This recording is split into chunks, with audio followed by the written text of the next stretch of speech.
cas, merci à tous d'être ici présents à notre session. Ça fait plaisir d'avoir tout le monde. Donc, on est sur la session ajouter une dimension à vos dashboards avec de la business intelligence. Il y en a qui m'ont demandé ce que c'était BI, donc voilà. Avant tout, c'est un domaine qui est quand même assez large. Il faut qu'on le contienne dans une session de moins d'une heure. C'est quand même assez compliqué. Le but pour nous deux, c'est que vous ressortiez de cette session avec le minimum pour comprendre ce qu'il y a sur Internet, pouvoir en lire et pouvoir même proposer à vos clients quelque chose déjà, ou même améliorer votre code existant. Donc c'est vraiment que vous sortiez avec un package de bonnes pratiques et ce genre de choses. Donc pour ma part, Mathieu Dupont, c'est ma 3e session au Summit. Ça fait 4 ans que je suis chez Logigram en tant que chef de projet actuellement. Voilà. Moi, Jean-Yves Brunel, du coup, je suis petit nouveau chez Logigram et c'est mon premier Summit. Et ça fait bientôt 6 mois que je suis chez Logigram. Voilà. Donc, vraiment, ce que beaucoup nous ont déjà demandé un peu à l'accueil, avant d'entrer, c'est qu'est-ce que la business intelligence? Donc, la business intelligence, c'est un terme que beaucoup de monde a pu entendre et que beaucoup de personnes changent la définition. Personne n'aura la même définition. Par exemple, même vous et nous, on n'aura peut-être pas la même définition. C'est pour ça qu'on va être très global dans notre présentation. Essayer de faire en sorte de donner les bonnes méthodes, selon nous en tout cas, pour faire un projet BI. Donc, la BI, en français informatique décisionnelle, on regroupe, c'est une science qui va permettre de regrouper donc, le data mining, les dashboards, les reporting, comme déjà on a tous déjà fait, sauf que ça rajoute une dimension, de le titre, où en fait les données vont être plus pertinentes, plus rapides, plus disponibles et la mise à disposition la plus rapide. Et de ce fait, l'aide à la prise de décision des entrepreneurs, c'est bien comme ça, elle est plus facile, effectivement. Du coup, il y a une activité qui a accru pour les utilisateurs métiers. Donc, le but, c'est vraiment de se réunir auprès des utilisateurs et d'avoir la donnée. Par exemple, on a tous eu le scénario dans les films ou dans l'entreprise où une personne d'entreprise vient voir quelqu'un du département IT et qui lui demande donne-moi vite les chiffres, j'ai une réunion, etc. Là, avec la BI, les données beaucoup plus disponibles, il n'y aura pas ce problème vu que les données sont prêtes et on n'aura plus qu'à les rendre disponibles sur les dashboards, sur les reporting, etc. Au niveau des enjeux de la business intelligence, on a quand même un bon lot. Tout d'abord, un socle commun d'informations. Je vais dire qu'il y a une certaine anecdote que nous avons eue, mais aussi ça représente quand même plus de la moitié des entreprises en France, je pense. Il y a toujours eu des soucis où, par exemple, un service ciblé dans une entreprise va, 2 semaines avant une réunion, sortir les chiffres, analyser les chiffres, avoir une petite analyse faite sur les chiffres, peut-être que c'était catastrophique ou pas, ça va dépendre un peu. Et par contre, le marketing ou un autre service, eux, ils vont le sortir la veille, ils vont avoir autre chose à dire. Peut-être qu'en une semaine sur le métier, il y a eu 1 million de chiffre d'affaires qui a été fait, ils vont avoir un discours totalement différent, et ils vont pas parler le même langage lors de la réunion en fait. Et donc la BI, c'est ce socle commun, on a beaucoup de retours là-dessus où les gens ils étaient complètement décalés, ils ne parlaient pas le même langage et on perd du temps. Donc ça apporte ça. Mieux comprendre ses données et ses clients, faire des dashboards c'est bien, utiliser les données c'est encore mieux. Le but ici c'est de sortir la valeur métier de ces chiffres et mieux comprendre comment les clients achètent ou comment au suivant de l'année, comment ça se passe, peut-être que c'est à la période de Noël ou des choses comme ça. Et en fait, on va adapter notre rentabilité, notre modèle de rentabilité au niveau du client pour adapter ça et faire plus de chiffres ou mieux comprendre et satisfaire le client. Ensuite, il y a avoir la donnée en tant qu'indicateur de réussite. Donc, la donnée, il y a de la valeur métier, il faut prendre tout ce qui est disponible à l'intérieur. Mais nous, ce qu'on entend par là, c'est peut-être que vous allez ajouter des données de l'ERP, du CRM, d'une application métier tierce. Mais aussi, on pense à Google Analytics. Ça va être aussi la météo. Parce qu'un restaurant, si on fait de la BI sur du restaurant, s'il pleut, peut-être que les chiffres baissent. Et c'est peut-être important de savoir, de mettre en corrélation la météo par rapport aux chiffres. En dernier point, que s'est-il passé, pourquoi? C'est les questions que la BI essaie de répondre. C'est pourquoi ça se passe comme ça, quelles sont les baisses par rapport à l'année d'avant. Et sur un BI qu'on va dire actif ou avancé, on va pouvoir comparer et faire du prévisionnel sur les années futures. C'est-à-dire qu'on a les chiffres passés l'année d'avant, on espère 5% de plus. Sur le graphique, on va pouvoir de suite tracer une ligne d'objectif et voir actuellement sur l'année où on en est, en dessous, au-dessus. C'est ce genre de choses. Donc comme je vous le disais, le métier c'est vraiment le cœur de la business intelligence. Lors des réunions avec l'entreprise où on a un projet de BI, on essaie de ne pas juste se réunir avec la direction d'entreprise qui veut qu'il y ait de la BI dans cette entreprise. Il faut se réunir avec le pôle marketing, le pôle commercial et tous les autres services pour voir ce qu'ils ont eux exactement besoin et voir les données que eux vont nous fournir aussi. Donc la phrase « un processus métier n'est pas un modèle en soi », c'est pas parce qu'on va utiliser des coupures par service par exemple, avec le service marketing, le service commercial, le service direction, etc., qu'on ne peut pas les regrouper. Par exemple, le service marketing et le service commercial peuvent tous les deux utiliser le même type de données, que ce soit sur les ventes. Par exemple, est-ce qu'une campagne a fait des ventes, ou est-ce que pour les commerciaux, ça va plutôt être est-ce que mes commerciaux ont bien vendu leur recette par les web. Voilà, il ne faut pas dupliquer les données, c'est vraiment le principe d'éviter la duplication des données. Donc là, par exemple, c'est un tableau qu'on peut se baser pour commencer notre recherche. Donc sur la gauche, on retrouve les différents process et après on les décrit sur différents critères. On a la complexité, la disponibilité des données, la qualité, ainsi que l'importance de la prise de décision.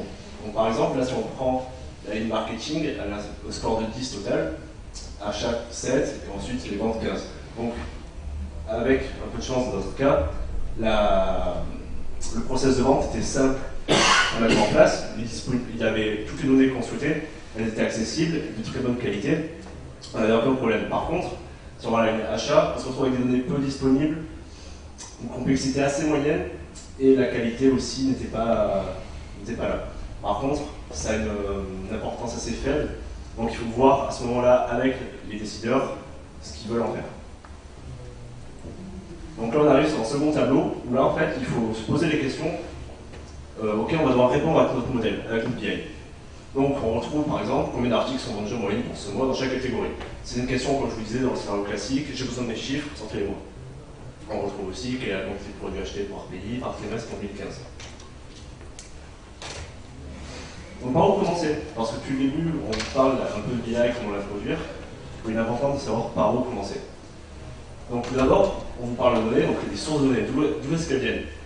Donc ça peut être, comme vous voyez, les logos, du XML, des textes, des CSV, aussi des bases KD, des bases Postgre, MySQL, etc. Ça peut être n'importe quel type de provenance. Donc on distingue les données structurées. Donc les données structurées, c'est ce qui provient généralement des bases de données, relationnelles, donc KD, etc. Semi-structurées, ça va plutôt être les fichiers JSON, XML, voire les CSV, sachant que les données structurées et semi-structurées représentent moins de 20% des données présentes dans le monde, alors que les données non structurées représentent plus de 80%, et ça va être les fichiers de texte, les mails, les images, les sons, les logs de serveurs, je pense pas faire. Pour les données des réseaux sociaux aussi. Les réseaux sociaux peuvent être beaucoup intégrés dans la BI et ça fait partie des données non structurées. Et aussi, donc le taux de rafraîchissement, sur chaque source de données, on peut définir un taux de rafraîchissement. C'est important de se dire que par exemple dans la BI, dans les données, j'ai pas forcément envie de récupérer constamment les données, toutes les minutes, toutes les secondes même. Par exemple, pour une entreprise, le chiffre d'affaires peut calculer toutes les 24 heures. Du coup, on récupérerait les données nécessaires plus toutes les 24 heures. Alors que par exemple, disons le stock, ils vont peut-être le récupérer toutes les minutes, ou peut-être toutes les secondes, pour définir des seuils d'alerte, qui enverront des mails, etc. Donc, cette diapo, on va l'avoir assez souvent lors de notre présentation. Donc en fait, c'est notre projet de BI. C'est là où on va vous résumer toutes les étapes. Voilà, donc là, on a ajouté les sources de données. Et qu'est-ce qu'on peut faire maintenant, une fois qu'on a nos données? Donc l'étape suivante, ça va être l'ETL et l'ELT. On a tous l'habitude de ce genre de base relationnelle, troisième forme normale. Ça provient de 4D. Par exemple, ici, c'est un ERP. Donc qu'est-ce qu'on va faire? Déjà le E d'ETL, donc le premier c'est extract, ça va être extraire les données. Joris vous a présenté les sources de données, maintenant il va falloir les récupérer. Donc en parallèle avec le taux de rafraîchissement, il va falloir définir des connecteurs, on va appeler ça. Ça va être de l'ODBC, ça va être des méthodes qui lisent des CSV, ça va être des cron, des schedule tasks, des triggers sur les tables, tous les moyens pour récupérer la donnée. Donc comme vous pouvez voir à droite, c'est une partie de la base de données qui a été récupérée, que les données nécessaires par exemple, et on les stocke dans une stage area. Une stage area en fait, c'est une base temporaire, où on va regrouper toutes les données des fichiers texte, bases de données, dans la même base. Pour l'instant, un peu n'importe comment, on va les récupérer chacun dans leur propre table, même s'il y a des duplicata. On va s'en occuper après. Donc là, on avance dans notre schéma, on avance dans notre projet, on sait comment les récupérer, on sait quand les récupérer, un cron qui est toute la nuit à 1h du matin, dans la journée. Qu'est-ce qu'on va faire ensuite? Le T de TL, c'est pour transform. On va traiter la donnée. Traiter la donnée, ça va être, comme vous le voyez, j'ai rajouté des champs en rouge, on a transformé un peu notre base, on a transformé nos tables, par plusieurs méthodes. Ça va être de l'épuration, on va enlever la donnée non nécessaire, qui sont souvent présentes dans des CSV, qui regroupent beaucoup trop d'infos non nécessaires. Quand vous êtes par contre sur de l'ODBC, des tables, là vous sélectionnez la donnée que vous allez avoir, il y a moins d'épuration à faire. La normalisation de données, du tri et de l'ajout. Alors pourquoi de l'ajout? C'est par exemple quand vous allez au centre commercial, au supermarché, on vous demande votre code postal. C'est derrière, on fait de la BI pour savoir un peu d'où ça vient, d'où les clients viennent, où c'est que l'attractivité des clients se font. Pour moi, quand je fais un projet de BI, une personne qui n'est pas connue, parce que vous n'êtes pas un client, vous n'avez pas la carte au champ forcément, mais on vous demande votre code postal. Mais vous êtes un client, mais on ne sait pas qui. Donc en fait, moi je crée un client qui s'appelle unknown, non connu ou quelque chose. Mais on a par contre votre code postal, donc on a une ville, on a de la donnée. Et quand derrière on fait des graphes avec des camemberts, vous savez, des fois vous avez les others, autres. Et en fait, pour moi, c'est cela. Mais quand vous allez par exemple filtrer sur la date, le code postal, on va pouvoir vous retrouver et qualifier un peu le client. Ensuite, la vérifier l'intégrité, c'est la cohérence des données. Donc on avance. Troisième étape, le L, qu'est-ce que c'est? Le load. Alors ici, ça va être un peu du spoil pour la suite. Vous allez retrouver les mots modèle dimensionnel. À droite, vous allez avoir dimension. On ne sait pas encore ce que c'est, on va vous l'expliquer juste après. Mais comme j'essaie de on part vraiment du projet de gauche à droite, je suis obligé un peu de vous montrer ça. Ici, tout simplement, ce que vous avez à savoir, c'est qu'en fait, c'est le chargement des données. Vous avez traité, vous avez épuré, vous avez fait tous les traitements nécessaires. Maintenant, il va falloir les charger tout simplement, créer des lignes, supprimer, modifier, dans la base finale. Le TL vs ELT. Vous allez peut-être, si après vous regardez sur internet, trouver le ELT, vous allez dire, ah, le jeune, il m'a dit n'importe quoi, c'est même pas ETL, il s'est trompé. En fait, non, il existe les deux termes. La différence, l'ETL, à la base, ça a été vraiment le premier, on va dire, mise en œuvre, c'est l'extraction, on les trie, on sort des chiffres, tout se passe bien. Le LT, en fait, c'est avec l'arrivée du big data, avec des bases que tout le monde a peut-être entendu, avec les Hadoop et les choses comme ça, qui font du MapReduce, qui font des nœuds de données, qui font des trucs super compliqués où personne ne comprend. Et en fait, on a un data lake, c'est-à-dire que la donnée, elle est partout, dans format données brutes. C'est vraiment très complexe, il faut des connaissances approfondies. Et en fait, on va faire des data marts. Les data marts, en fait, c'est une sélection parmi le data lake d'un ensemble de données, une portée de données, destinée à un service marketing, à un service qui vont pouvoir piocher dedans. Donc on vous a fait un petit tableau de différenciation entre les deux méthodes. Comme je l'ai dit précédemment, vraiment, la partie du coup chargement, transformation, maintenance chez l'ETL est plus complexe. Parce que c'est là où vous allez traiter la donnée, il va y avoir un serveur qui traite avant d'intégrer, il va y avoir les transferts, il y a beaucoup de choses. Alors qu'en fait, le LT, comme on load avant de transforme, on récupère tout.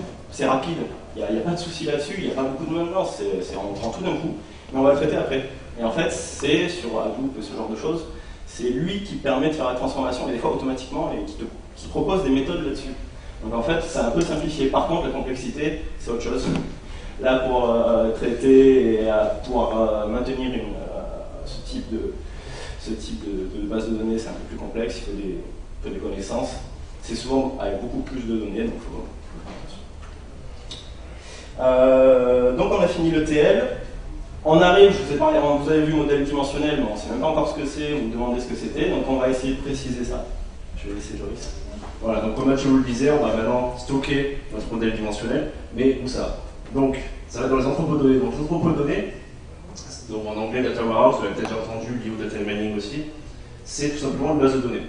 Vraiment au sein, ça peut être du KD, du PostgreSQL, ce que vous voulez, c'est comme vous le préférez. Et dedans, en fait, on va stocker nos données transformées. Donc, une fois qu'on stocke nos données, il faut quand même se poser des questions, il faut réfléchir sur quelle est la granularité que je vais utiliser. Ça, je vous montrerai un peu plus tard. Et bien sûr, elle doit correspondre aux besoins d'entreprise. Pas besoin de prendre, par exemple, un Hadoop sur une petite PME de 5-6 personnes. C'est pas nécessaire, à part si bien sûr elle traite beaucoup de données, merci Facebook. Mais il faut faire attention à ne pas surfaire notre propos de données. Donc voilà, en parlant de granularité, donc on retrouve trois tables Donc là aussi, petit spoiler sur les dimensions. Donc on a 3 tables temps. Je ne sais pas si on peut voir au fond, mais du coup la première, ça va être l'heure et la date. La seconde, l'heure, minute, la date, la dernière, les secondes en plus. Donc, si on se décide, par exemple, imaginons, toutes les secondes, enfin, du coup dans le premier cas, toutes les heures, on va créer un enregistrement avec la date. Le second, avec chaque heure, minute, un enregistrement, et les dernières, chaque seconde. On se retrouve du coup sur 10 ans, dans le premier cas avec 1 méga de données à peu près, donc on va la clé primaire, dans le second cas 84 mégas, alors dans le dernier cas 45 gigas. Donc sur 10 ans, ça fait réfléchir, sachant que là c'est vraiment juste une information temporelle, on n'a plus d'informations de les ventes et tout ce qu'on peut avoir à côté. Donc c'est pour ça qu'il faut vraiment réfléchir, est-ce que j'ai vraiment besoin de stocker la seconde?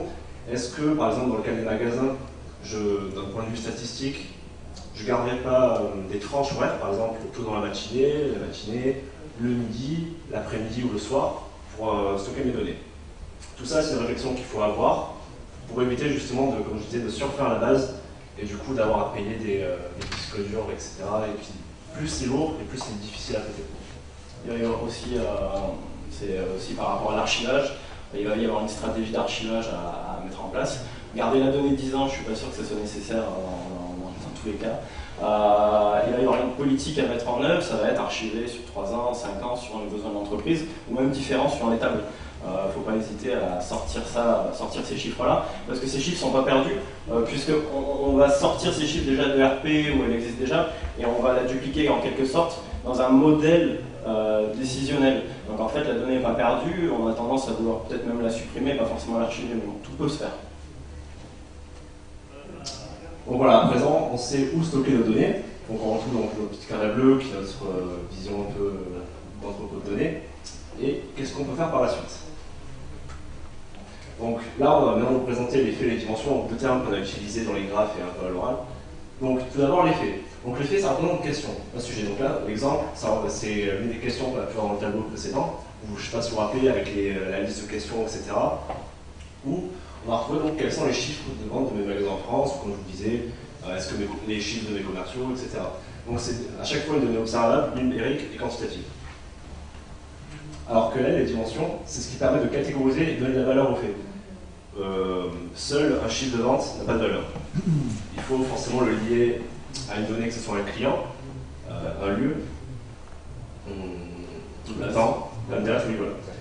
Et voilà, donc là, du coup, on retrouve l'autre question, quels sont les chiffres de vente de mes magasins en France durant l'année dernière? Donc là, pour ce cas-là, c'est une dimension géographique et temporelle. Et même, j'en ai oublié une, en fait, rien que le fait que ce soit de mes magasins, si le client a aussi des restaurants, c'est une autre dimension. C'est l'activité de l'entreprise. Donc là, ça va mettre le magasin. Exactement. On peut vraiment voir la dimension dans toute la question. Après, ça dépend si tu vas approfondir sur ces magasins ou client en général, mais là, après, ça devient. Donc, du coup, les dimensions vraiment les plus fréquentes, ça va être le temps, le lieu, le produit, le client, les magasins, etc. Donc, je vous parlais de granularité tout à l'heure. Voici, par exemple, donc, je sais qu'on va avoir très mal, mais je vais essayer de vous détailler le plus possible. Donc, en gros, c'est le graphique qu'on a vu auparavant avec, donc, au centre, le fait des ventes, avec juste simplement la quantité vendue, le produit, etc.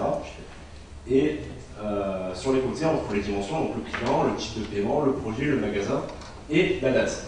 Donc, ce gros stade à gauche, ça, la granularité la plus poussée qu'on a pu voir.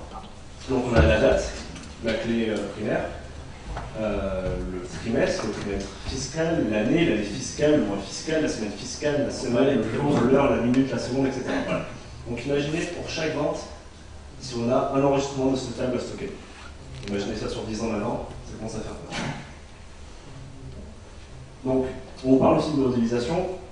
Il y a des méthodes de modélisation qui existent et qui sont éprouvées. Donc, la première, c'est la modélisation en étoile. Donc, c'est le modèle le plus compréhensible, celui qu'on a déjà utilisé dans les diapos précédentes. Ça ressemble un peu au modèle relationnel qu'on a vu, on a une table un peu au centre et plein de petites tables à côté. Donc, au centre, en fait, on va retrouver notre table de faits et sur le côté, table dimensionnelle. Les tables dimensionnelles ont une clé et la table de faits contient toutes ces clés étrangères pour constituer la donnée. Et bien sûr, donc les requêtes sont plus intuitives et simples. Si on parle un peu SQL, ça va juste faire des simples in ordering en partant de la table de faits. Voilà, donc là c'est le graphique version du SQL. Donc on retrouve au centre juste toutes les clés étrangères ainsi que l'idée de la facture et le prix. Donc, voilà. Après, vous pouvez imaginer n'importe quel type de données, hein. C'est pas forcément les prix, on va peut-être vouloir le prix de TC, peut-être les prix hors taxe. Là, c'est simplifié, on va voir. Là, on s'est basé sur les ventes, après, c'est pareil. Alors, pour répondre à une autre question, on va créer une autre table de faits qui contient, elle, des clés étrangères peut-être sur les mêmes tables de dimension que celle-ci, mais avec d'autres données. Ça va être sur les clients, les modes de facturation, des choses comme ça.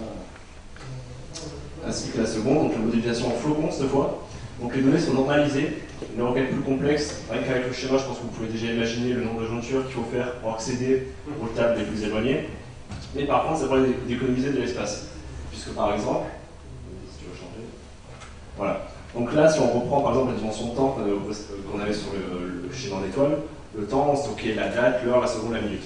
Là, on va la découper, donc la normaliser. On va avoir la dimension de temps avec une clé étrangère, la dimension jour, où là on va stocker le jour va contenir le mois, etc.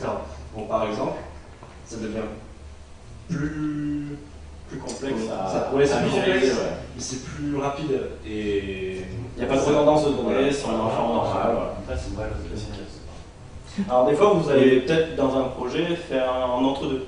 Suivant la dimension, vous allez préférer étaler parce que vous avez besoin. Certaines, vous allez tout mettre dedans parce qu'il y a juste 2-3 données, ça ne peut pas valoir le coup d'éclater. Et là, je vais mélanger les deux. Si par exemple l'année n'est pas souvent utilisée, pourquoi pas faire du flocon juste pour la dimension de temps et les autres dimensions utiliser de l'étoile et tout mettre dans une seule table. Donc notre projet BI commence à arriver à sa fin. Donc on a réussi à tout stocker, bien modéliser comme on le souhaitait. Mais ça ne suffit pas, ça ne donne aucun outil aux décideurs. Qu'est-ce qu'ils peuvent faire avec? Comment ils peuvent l'utiliser? Donc là, vous avez la donnée dans une belle forme, il y a des champs précalculés, le CA est en direct, la performance y est, mais qu'est-ce que vous allez faire avec? Donc on parle d'OLAP, CubeOLAP, Hypercube, donc l'Online Analytical Processing. Qu'est-ce que ça représente? Il y en a certains, j'ai vu qui hochaient la tête, ils connaissaient, peut-être d'autres, ça leur dit rien du tout. Qu'est-ce que c'est? On vous parle de dimension. Il faut se représenter un Rubik's Cube, où sur chaque arête, on va positionner une dimension. C'est-à-dire que vous allez aussi pouvoir le visualiser comme une réglette. Et sur chaque arête, vous allez décaler les réglettes. Donc vous allez dire, il y a une arête, c'est la géographie. Moi, je veux le pays France. Sur l'autre arête, ça va être, moi, je veux les chiffres, mais comme je les veux, je veux que juste 2017. Donc en fait, on bouge ces arêtes, ces curseurs, et en fait, on arrive à la donnée qui est filtrée et qui est importante pour le graphique. Donc c'est l'analyse des données sur plusieurs axes. Donc après, le cube, malheureusement, ça va être beaucoup de dimensions, donc c'est un peu abstrait, c'est un peu compliqué à visualiser. Et en fait, sur ce cube, on va utiliser plusieurs opérations, des mouvements, comme au Rubik's Cube. Ça va être du slice, du dice, du roll, du pivot. Alors, pour montrer ça, un petit schéma. Les plus connus, c'est le drill up et drill down. En fait, c'est la profondeur. C'est pour ça que notre titre s'ajoute ajouter une dimension. En fait, c'est la profondeur des données. J'aime bien ce côté-là. C'est le fait de pouvoir rentrer à l'intérieur. D'abord, vous allez avoir un graphique, vous allez montrer ça sur l'année générale en France. Et en fait, vous allez drill down dans ce cube pour afficher. En fait, je veux juste le sud-est, puis je veux juste un mois. Et en fait, c'est le même graphique. Le code même qu'il y a derrière, presque, c'est le même. Sauf que votre cube vous a permis de rentrer dans la donnée et de filtrer ces données. Sur les clés étrangères, tout simplement, qu'on a joliment préparé dans notre base faite pour la BI. Après, voilà, vous allez avoir bien sûr d'autres mouvements qui sont juste de reculer en arrière pour agrandir et passer par exemple du jour au mois, rentrer à l'intérieur, pivoter, prendre une sélection plus vaste. Donc aussi, il existe plusieurs types de labs. Là, on va vous en parler vite fait de seulement 3, il en existe plus d'une dizaine. Le principal type de lab utilisé, c'est le NoLab, pour multidimensional NoLab. Donc c'est le plus classique, c'est en fait un NoLab sur plusieurs dimensions. Donc c'est vraiment le lab le plus utilisé par les entreprises. Ensuite, on retrouve le RoLab, Relational NoLab. Là, en fait, c'est plutôt que se baser sur un CubeOLab, hyperdimensionnel, etc. On se base sur une base de données relationnelle comme on l'utilise tous fréquemment. Et ensuite, l'hybridolab, où là, un peu comme le modèle flocon étoile, c'est un peu comme ça nous chante, et à quel moment c'est le plus approprié ou non.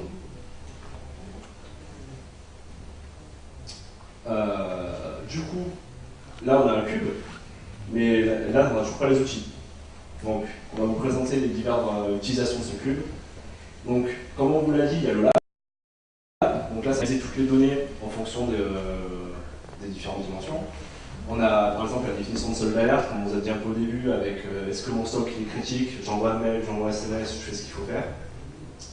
Le dashboard, donc là ça rejoint un peu le reporting comme vous disiez aussi au début, le data mining et le machine learning. Alors, pour le data mining et le machine learning, ça reste du business intelligence, mais à un niveau poussé. C'est pour ça qu'on disait que c'est quelque chose de vaste. C'est qu'en fait, à l'intérieur, il y a plusieurs niveaux. Il va y avoir les reporting statiques qu'on peut faire directement pour présenter des chiffres. C'est le client qui demande un chiffre fixe, on lui donne et on va faire un autre. Ou quelque chose de dynamique. Et en fait, on arrive à des niveaux de plus en plus hauts, où là, après, c'est l'intelligence artificielle, c'est le deep learning. Sur le machine learning, ça va être tout simplement de la prédiction. Donc on lui donne un set d'entraînement, on le fait passer dans des méthodologies bayésiennes, H48, il y en a beaucoup. Et on va prédire à l'avance sur un jeu de données les comportements futurs. Donc là, si on arrive sur la BI avancée, malheureusement, il faudrait des heures et des heures pour expliquer ça. En fait, ça rejoint un peu le cas, par exemple, l'entreprise a eu un problème avec un fournisseur, et elle voit que ça se répète sur les années, etc. Peut-être que grâce aux données plus disponibles, elle va pouvoir se rendre compte, ainsi que le machine learning, est-ce que ça se reproduit et pourquoi se reproduit. Voilà. Pourquoi un client part? Tout simplement, moi pendant mes études, on avait eu un projet où c'était savoir à l'avance les clients d'une banque quand c'est qu'ils partent. Par rapport au sexe, les enfants, les revenus, les âges. On pouvait prédire à l'avance à 80% qui c'est qui allait partir. Bah, c'est à ce moment-là que bizarrement on reçoit un mail, ah bah vous avez une promo, on vous offre ça, bah, c'est pas pour rien, c'est ce genre d'outil qui permet de faire ça, et il y a des gros pourcentages de réussite quand même. Ça rejoint aussi tous les algorithmes qui vont reprendre des films par rapport à ce que vous avez aimé, ce que d'autres personnes ont aimé, ça vous dit qu'eux ils ont aimé ça, du coup ça vous plairait aussi. Par exemple, Netflix fait souvent ça par mail, ils font un petit mail, ah il y a ça qui vient de rajouter, ça pourrait vous plaire. C'est des machine learning. Donc voilà les différentes utilisations, c'est les outils BI que vous allez mettre en place, qui vont aller taper dans votre nouvelle base de données bien construite et performante. Vous avez le Cube, donc c'est une application web 4D qui est capable de comprendre, suivant les filtres, comment aller chercher la donnée dans votre modèle avec les clés étrangères. Donc cette espèce, c'est un peu abstrait, c'est cette espèce de petit programme qui va permettre, quand on clique sur une info, quand on clique sur 2017, il va dire, bah tiens, il veut filtrer sur 2017, j'affiche les mêmes données, mais je filtre sur 2017. Donc en fait, le graphe se transforme, l'axe, X ou Y, suivant ce qu'on en clique, se transforme et vous affiche en fait la donnée plus profonde. Donc sur 2017, boum, on va partir sur un affichage en X en mois où vous aurez des barres, janvier, février, tout ça. Ça va être après du reporting classique, on peut très bien faire du reporting classique dessus. Des envois de mails tous les soirs avec les chiffres de la journée. De la visualisation de données. Parce que peut-être que la personne elle veut juste afficher ses tables, avoir la donnée en dur dedans, la lire, tout ça. La sortir en Excel, parce qu'elle adore Excel, elle préfère travailler avec. Des dashboards dynamiques dans tous les sens, ou du data mining pour creuser dans la donnée, comprendre et faire des d'ailleurs, je ne sais pas si d'autres personnes ont vu la présentation de Simon, fait par KD, qui fait la récupération de log et qui fait des graphiques, etc. C'est de la business intelligence. Il fait la récupération de données, il les traite, il les affiche et met à disposition de l'utilisateur qui peut agir en conséquence. On a aussi vu l'envoi de mail, les seuils d'alerte, etc. Oui, parce que la business intelligence, quelque part, vous allez pouvoir peut-être la vendre à vos clients, mais elle peut être importante pour vous. Typiquement, le logiciel Simon, ça permet de gérer vos projets, d'avoir des retours en direct. Si vous avez un outil de BI en interne, vous avez toutes les stats, le nombre de bugs par mois, par année, les personnes qui ont créé les bugs, ce genre de choses. On va faire une petite présentation d'un outil existant pour vous montrer un peu quoi ça a l'air. Hop. Il faut juste que je lance. Donc là, on va vous présenter un outil libre accessible sur Internet qui s'appelle Relash. Donc on lui a juste fourni des informations, on a construit au préalable des données, expression SKD, de fichiers Excel qu'on a traités comme on vous a montré. En fait, on a fait exactement la même procédure. Et on a créé du coup une petite base qui regroupe des chiffres aléatoires entre 2015 et 2016 sur des ventes, sur différents produits, gammes, etc. Et on va vous montrer un peu comment ça se comporte les graphiques, le drill down, comment on peut le réaliser aussi. Après, on ne présente pas toutes les solutions qui existent sur le marché, parce que sinon là aussi, il y en a plein qui existent. Sur la clé USB, normalement, il y aura un document Word qui est très complet, il fait plus de 50 pages, je crois, qui détaille beaucoup plus tous les éléments et qui donne des exemples de solutions existantes. Donc n'hésitez pas à aller le consulter. Et même après, n'hésitez pas à nous parler si vous avez des questions qu'on n'a pas assez élaborées, etc. C'est pour une île 89.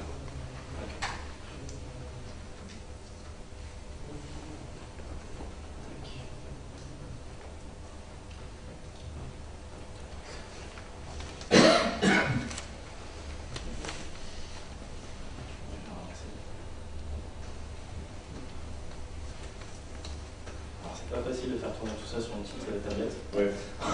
Donc là, on fait tourner le serveur local, vraiment, c'est du Docker. Ah, c'est une petite tablette quand même. C'est parce que ça lui a coûté cher.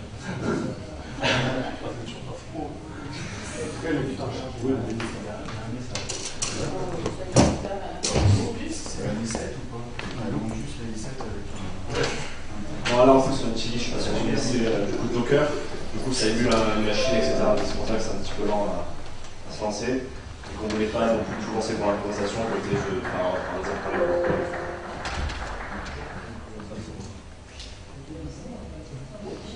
Il arrive. Ah.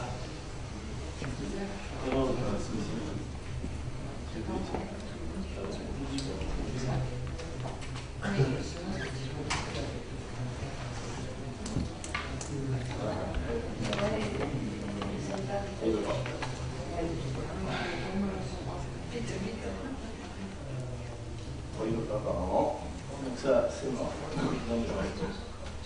À la rigueur, pendant qu'il essaie de voir s'il peut faire son si vous avez des questions, déjà. Ouais. Moi j'ai une question. Dans l'exemple que vous avez montré tout à l'heure, en fait, on voit que vous avez construit votre base.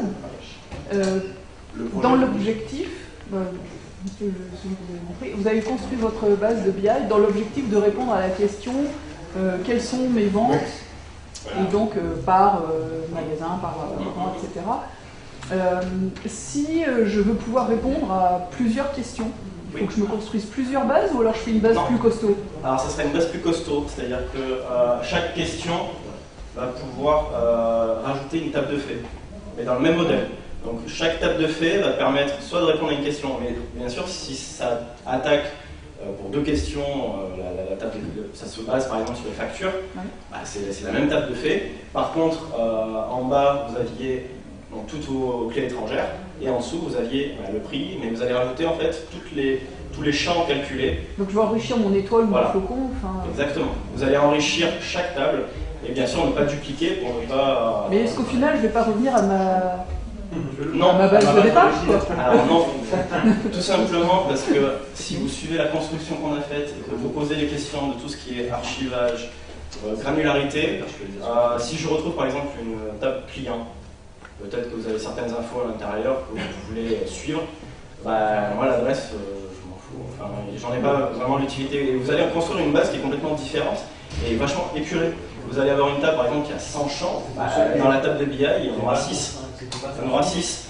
Et c'est vraiment une base qui est faite pour ça, et en plus c'est a priori pas sur la base ERP qui est chez le client, surtout pas, parce qu'en fait les clients ils vont se connecter à cette base, la nuit, le jour, ils veulent leurs chiffres dans tous les sens, ils veulent très vite. Les gens, on arrive à un moment où aujourd'hui on arrive sur internet, on veut les chiffres de suite, on les veut, on a besoin de suite, il y a notre collègue qui est à côté, je prends la tablette, on pense à la mobilité, je suis à l'extérieur, je veux mes chiffres, je montre à mes copains, je veux faire le beau avec mon chiffre d'affaires, et on a besoin de ça. Et si vous le faites sur la base ERP, vous allez avoir des ralentissements, peut-être que vous allez avoir des soucis là-dessus. Donc souvent c'est une base à part, justement, et à haute disponibilité, souvent. C'est-à-dire que moi je veux le chiffre d'affaires, je ne veux pas qu'il aille chercher dans mon ERP toutes les factures, tous les BL et machin, et qu'il calcule ça pendant une seconde et qu'il m'affiche le graphe. Moi, sur un modèle tel qu'il est là, si le champ est précalculé, à une milliseconde, on a le chiffre d'affaires. Et c'est ça que c'est cette performance-là qu'on cherche dans un modèle de business intelligence. C'est la donnée en direct, précalculée par tout le système qui est derrière. Vous avez fait avec quel la BI? Oui. Chez les clients, on a des parties de BI qui sont complètement faites. En mémoire vide sur un SSD, en mémoire vide? Ouais, la préférence que j'ai, oui, c'est quand même du SSD ou même du M2 maintenant. S'il y a des SSD ou des gros trucs, quoi. Pour que ça soit rapide, mais la plupart du temps, oui, voilà, c'est juste le séparer du logiciel métier pour pas qu'il y ait trop de soucis là-dessus. Vous avez dit au début, vous avez dit qu'il y a un point critique quand commencé à construire ça, c'est la granularité par rapport à la quantité de données. Et vous avez dit, il faut définir le temps pour savoir, et puis la granularité pour savoir, est-ce que là c'est juste deux valeurs? Est-ce qu'il ne serait pas possible d'ajouter de pondérer par rapport au temps, c'est-à-dire de dire que, partant du principe que les données les plus récentes sont plus importantes, on pourrait en même temps avoir des données anciennes, et par contre, on n'a pas besoin de l'heure de 14h30 il y a 15 ans, donc que ce soit compilé proportionnellement, et là, ça permettrait de garder quelque chose de plus ancien, avec la même taille, et amener de la pertinence sur ce qui est plus récent. Exactement. Ça mettrait une troisième dimension, et on aurait le meilleur des deux. Exactement. Le problème de la BI, c'est que c'est tellement vaste qu'il va falloir optimiser dans tous les sens, il va falloir réfléchir à tous les cas. Et c'est vrai que c'est un cas qui marcherait très bien.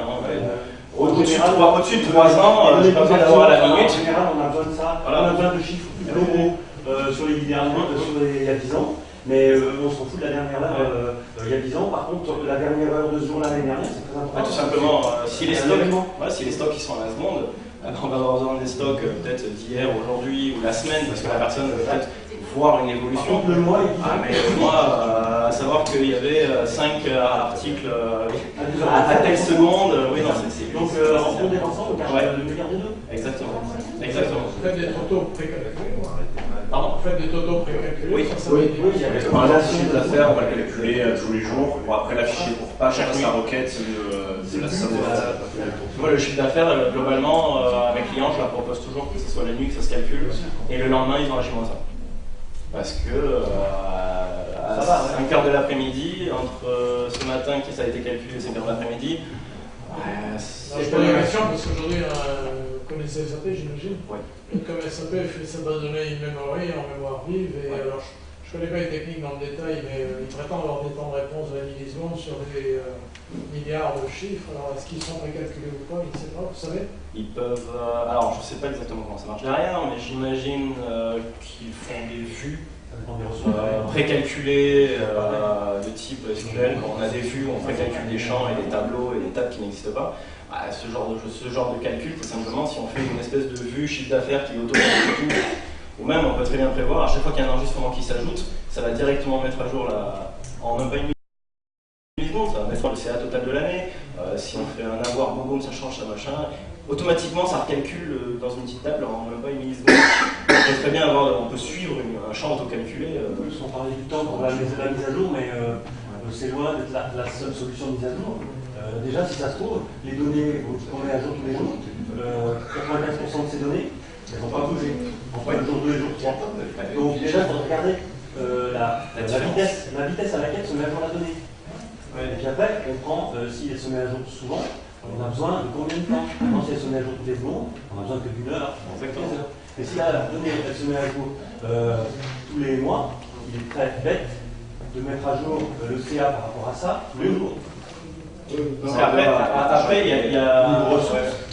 a une chose dont on n'a pas parlé là. La vitesse de mise à jour des données, parce que comment c'est bête, c'est de calculer quelque chose qui aura le même résultat, et puis ça doit sûrement se faire tous les jours. Et 95% des choses, ça sera le même résultat.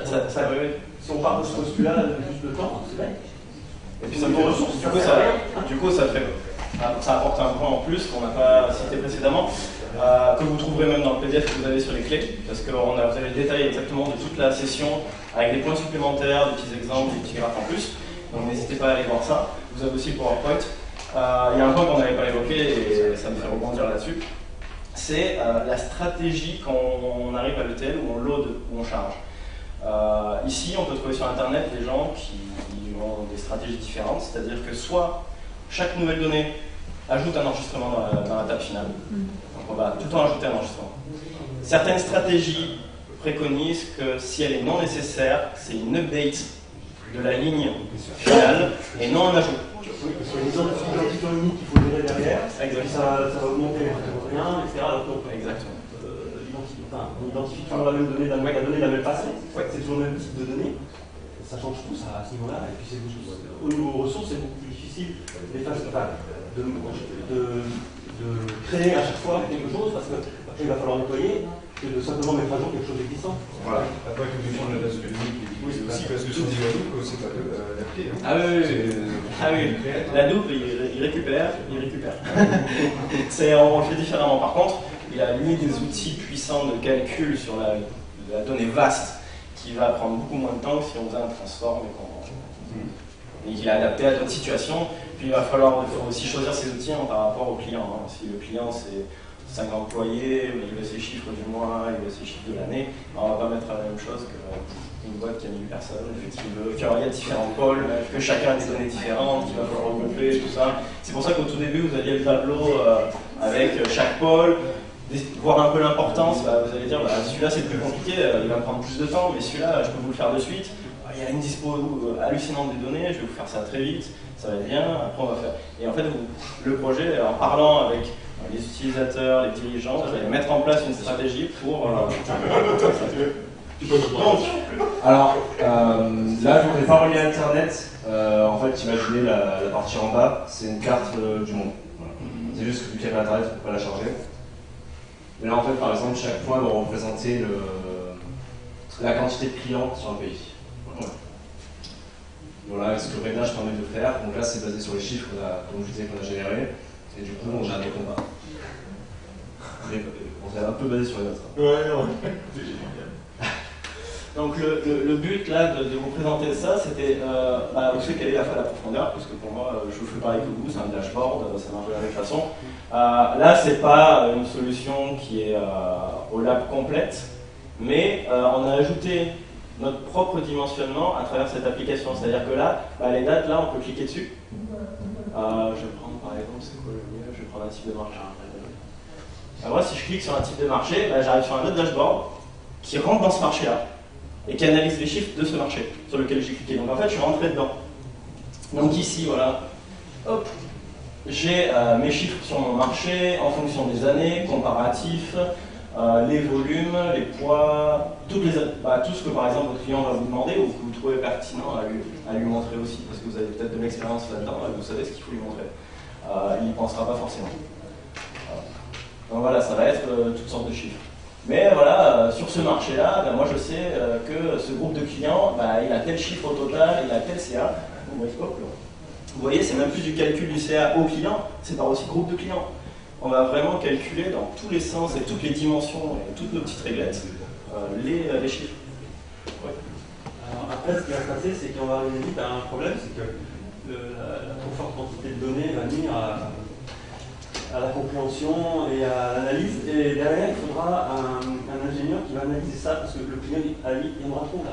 Il va plus savoir en faire. Ah oui, là on est dans un cas, on essaie de mettre pas mal de chiffres.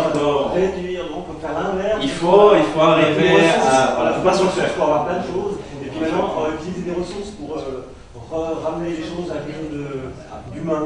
Après, la BI, comme on a dit, c'est un sacré des métiers. Maintenant, il y a peut-être un steward qui sont censés récupérer les données, les analyser. Exactement. Qui vont ramener quelque chose de plus pertinent. Après, c'est pour ça qu'il faut voir avec l'utilisateur ce qu'il a besoin comme données. Est-ce qu'il a besoin juste du CA sur une page? Je ne sais pas, des fois. C'est pas possible, on peut le montrer. Et ce que cet outil permet de faire, par exemple, c'est qu'on peut créer, nous, les requêtes. Donc, par exemple, ça va être le chiffre d'affaires, la liste des clients, etc. Et après, l'utilisateur peut créer ses propres dashboards. Du coup, il prend la requête, il la déplace, et il crée son dashboard. Il y a une partie du principe qui sait ce qu'il veut. Mais comme c'est nouveau en plus, oui, voilà. bien souvent, il ne sait pas, parce qu'il a envie de savoir son chiffre d'affaires de cette année par rapport à l'année dernière. Ok, mais ça c'est basique, ça, il n'y a pas besoin de BI pour ça. Et il ne sait pas ce qu'il veut. Donc c'est vrai qu'il y a en plus. Il va être déjà fait. En fait, il va faire un tableau de bord c'est pour ça qu'il y a un métier basique, avec les ressources de BI derrière. C'est un tableau de bord HTML. Ouais. Et vous donnez accès aux clients à l'outil de navigation, l'hypercube ou... Non, mais c'est en fait, le cube il est derrière, non visible. C'est-à-dire que chaque petit carré qui affiche un graphe, derrière, il y a une utilisation du cube. C'est-à-dire que derrière, il y a une requête qui Est-ce que le responsable des ventes ou le contrôleur de gestion a accès à l'hypercube lui-même pour naviguer? Suivant la solution, oui. Pas ici forcément, pas dans cet exemple. Il y a la solution de tableau qui existe, qui permet en fait, ça visualise de version compréhensible l'hypercube, et la personne peut la sélectionner, etc. Et vous avez, vous, l'application faite avec 4D d'hypercube qu'on peut voir ou pas, non? En 4D, non. Vous faites avec quoi? Tout. on a fait du 4D, on peut le faire on a des bases en Angular 5 même, qui attaquent les données d'une source 4D ou autre, et qui sortent les statistiques qui est présentes sur un serveur, disponible sur toutes les tablettes, téléphones. Il y a énormément de solutions qui existent, payantes ou non payantes. Cette solution-là n'est pas payante, c'est basé sur l'Angular, avec le serveur en Python, mais on peut après le faire en n'importe quel langage, ça peut être aussi du 4D en base de données. Ouais, c'est avec une nouvelle possibilité de KD on a vu, même j'ai vu à la masterclass, des nouveaux graphes, des nouvelles choses comme ça. On peut très bien le faire dans KD, ça va changer des choses, on va peut-être plus facilement mettre en œuvre du KD pour afficher tous nos graphes. Il y a la solution toujours de la zone web avec du web à l'intérieur de KD. Des formulaires dynamiques, du SVG, des formulaires dynamiques, on a quand même pas mal de possibilités. Une fois que les données sont compilées, il y a peu de choses à montrer. C'est des graphes. Donc même Pure Web, ça peut fonctionner juste pour l'affichage sur le bord, sur un téléphone. Bien sûr. Mais c'est pour ça, c'est vrai qu'une partie du travail qui est quand même délicate, c'est le besoin du client, il faut le retranscrire en présentation. Ce travail, il faut qu'il arrive à sortir, c'est pour ça qu'on vous dit de ne pas rester avec la direction et avec le pôle IT, c'est parce qu'ils ont une vision large. Eux, peut-être au jour même, ils vont vous dire ils utilisent ça, moi je suis sûr qu'ils en font que ça. En fait, la personne qui l'utilise, elle dit non, moi je travaille pas comme ça fait 5 ans que je fais autrement, parce que moi ça me convient pas. Et c'est pour ça qu'il faut aller à l'encontre des utilisateurs qui vont utiliser l'application. Il faut essayer de regrouper tous les lots de questions quand on vous a montré. Ah ouais, mais moi, je trouverais ça intéressant de savoir en période de Noël quelles sont mes ventes. Le mec, la direction, elle va vous dire non, je voulais juste mes ventes, je voulais juste mon chiffre d'affaires ou quoi que ce soit. Vraiment, il faut prendre tous les points positifs chez chacun, chez chaque service, chez chaque pôle, essayer de regrouper ça. Et aussi, malheureusement, c'est avec l'expérience qu'on a aussi des nouvelles questions qui arrivent, des nouveaux choix. Alors, on va modifier un peu notre stratégie et notre processus. Mais voilà, après, il ne faut pas hésiter à en parler, se documenter. Peut-être qu'il y a d'autres personnes qui en mettent en œuvre et qui ont des idées magnifiques. Il ne faut pas hésiter à en parler, justement, je pense, à partager ce genre de choses. Donc voilà, ce qu'on pouvait voir, c'est que on peut rentrer vraiment sur une page qui va vous montrer l'activité 2017. Vous allez cliquer sur un des graphes, boum, je vais vouloir avoir une activité précise. Je vais rentrer dedans, je vais voir tous les groupes de clients. Je clique sur un groupe client, je vais voir tous les chiffres de ce client. Je rentre dans le client, je vais voir tous ses DL. Je rentre, je vais voir tous les produits. Je clique sur les... on peut aller très loin. Et c'est là qu'on a une profondeur et une dimension que un dashboard classique qui est un peu statique, on va dire, parce que même si ça prend les nouveaux chiffres, c'est du statique. Les méthodes sont faites, la page est créée, et elle va juste piocher les nouveaux chiffres. Donc pour moi, c'est un peu du statique et on n'a pas la dimension. Et on va pouvoir peut-être répondre à la question, pourquoi mes ventes ce mois-ci, elles ont fait un flop? Pourquoi? Je vais voir mes groupe client. Purée, ce groupe client, l'année dernière, il avait 4 fois le chiffre. Pourquoi cette année, il n'a pas? Je rentre dedans. J'ai tous mes clients. Purée, il y en a un qui a disparu, il ne s'achète plus. Il faut commercialement, marketing, il va falloir l'appeler, voir pourquoi. Et en fait, voilà, c'est la réactivité accrue des utilisateurs là-dessus. On va vraiment définir pourquoi il y a une baisse de chiffres, alors qu'on n'avait peut-être pas l'information sans biais. Il va falloir piocher, ça va être compliqué. Ça peut être l'inverse, ça peut être cette année client, on a des chiffres qui baissent. Ouais. Et en fait, ce qu'on s'est pas rendu compte, c'est qu'année dernière, il y a eu une super montée de chiffres par rapport à un événement non récurrent. Ou dû à un article. Voilà, on était content. Et comme on était content, on n'est pas allé chercher plus loin, en général c'est le cas. Et cette année, on trouve que ça a plongé, pas si on regarde toujours par rapport à l'année dernière. Et on se dit, mais c'est pourri cette année. Non, cette année, c'est juste normal, c'est l'autre fois que c'était. Donc ça change l'action qu'on a à faire derrière. Et sur de la BI, donc active, comme j'ai pu le préciser à un moment, c'est de précalculer aussi sur les 3 dernières années, les 2 dernières années, l'année précédente, et de montrer des objectifs. Il y a quelques entreprises qui m'avaient déjà dit, nous on fonctionne déjà comme ça, on a notre objectif de l'année, on sait nos courbes, on sait où on veut aller.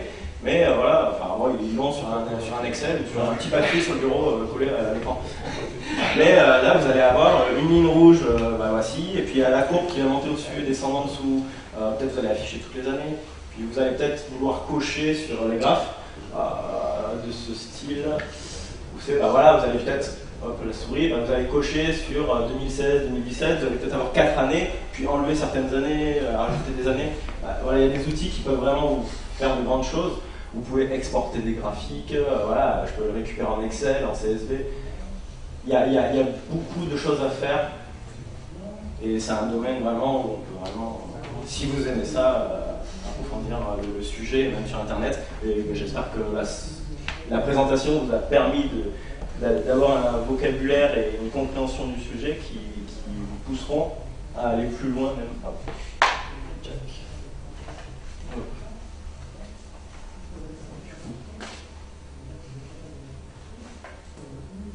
Ah bah c'est bien ça.